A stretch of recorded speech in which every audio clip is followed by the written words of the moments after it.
लोक विचारतात कुठचा रे बा तू. मी म्हटलं विदर्भाचा हा बा, शेतकरी माणसाचं बोरगाव विदर्भात राहतं. कुठं येते विदर्भ? काय आहे विदर्भ?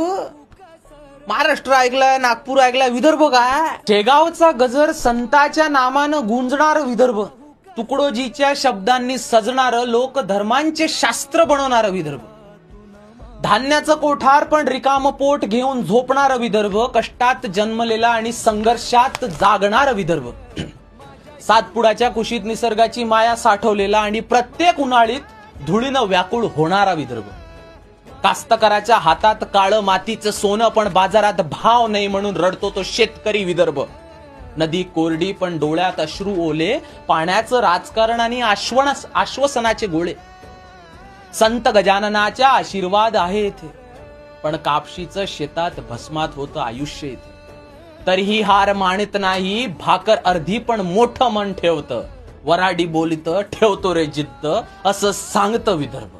मुंबईत गेला तरी गाव विसरत नाही आणि गावात राहूनही स्वप्न मोठी बघतो तो विदर्भ, कधी रेल्वेची धूर, कधी सायकलवरचा प्रवास, कधी गावात मधल्या चौकात राजकारणाचा तास, आणि विचारतो आपण मागे का, आपण गरीब का? उत्तर मिळतं कारण आपण प्रामाणिक, आपण आवाज उठवतो पण तो शहरात पोचत नाही, पण आशा अजूनही जिवंत आहे, पण आशा अजूनही जिवंत आहे. आजही सूर्य उगवतो अमरावतीच्या शेतावर, बुलढाण्याच्या रस्त्यावर पोरं क्रिकेट खेळतात, चंद्रपूरचा कोळसा अजून धगधगतो आणि वऱ्हाड्याचं मन अजूनही जगण्याचं स्वप्न बघतो तो विदर्भ.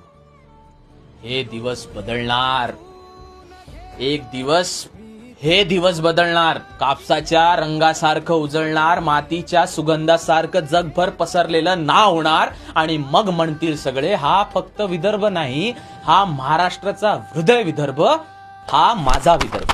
जय हिंद, जय विदर्भ.